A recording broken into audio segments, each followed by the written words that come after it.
দক্ষিণ চব্বিশ পরগনার মহেশতলায় ধৃত দুই তৃণমূল কর্মীকে কোমরে দড়ি বেঁধে এলাকায় ঘোরালো পুলিশ। ধৃত তৃণমূল কর্মী শেখ বাপ্পা জাহাঙ্গীর হাজিকে এলাকায় এভাবেই ঘোরালো পুলিশ। ধৃতদের বিরুদ্ধে ভোট পরবর্তী হিংসা, খুনের চেষ্টা, জমি জবরদখল সহ একাধিক অভিযোগ রয়েছে। দুই ধৃত তৃণমূল কর্মীকে দেখে চোর স্লোগান দেন স্থানীয় বাসিন্দারা।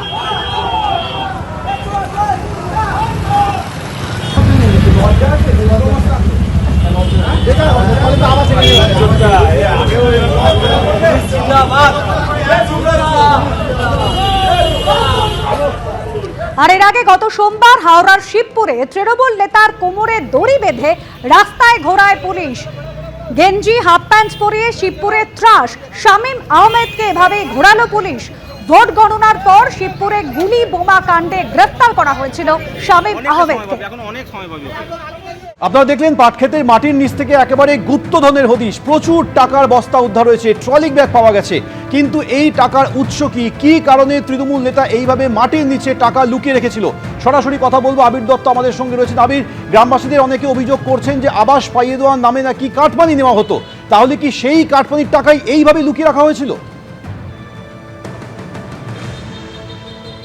দেখো, প্রত্যন্ত এই অঞ্চল শুধুমাত্র এখানে চাষবাস করার মানুষ থাকেন এমনই শুধু নয়, তার সঙ্গে সঙ্গে অনেকে এখানে ঝড়ে বেশ কিছু জায়গায় এখানে বিধ্বস্ত অঞ্চল, এবং সেখানে ত্রিপলের জন্য যারা হাহাকারও লেগে গিয়েছিল এমনও কিন্তু শোনা যাচ্ছে এখানে কান পাতলেই। একজন স্থানীয় বাসিন্দা রয়েছেন, তার সাথে কথা বলবো। আপনি ত্রিপল চাইতে গেছিলেন? আমাকে ত্রিপল দেয়নি। কি বলেছিলেন? বলছে ত্রিপল নেই। ঘর পেয়েছিলেন? না, ঘর পাইনি, ঘরও পাইনি। টাকা নিয়েছে। কে টাকা নিয়েছে? চেয়ারম্যান। কত টাকা? শুভঙ্কর ভট্টাচার্য, 30,000। আপনি কি করেন? আমি চাষবাস করি। একজন কৃষক, তিনি স্পষ্টত বলছেন যে চেয়ারম্যান কিভাবে 30,000 টাকা তার থেকে নিয়েছেন, তাকে ঘর দেওয়া হয়নি। তিনি যখন ত্রিপল চাইতে গেছেন সেই ত্রিপল তাকে দেওয়া হয়নি। কিন্তু কোথায় পাওয়া গেল এগুলো? গতকাল পাওয়া গেল প্রচুর সংখ্যায় ত্রিপল তার কম্পিউটার সেন্টার থেকে, সেখান থেকে পাওয়া গেল 80 লক্ষ টাকা।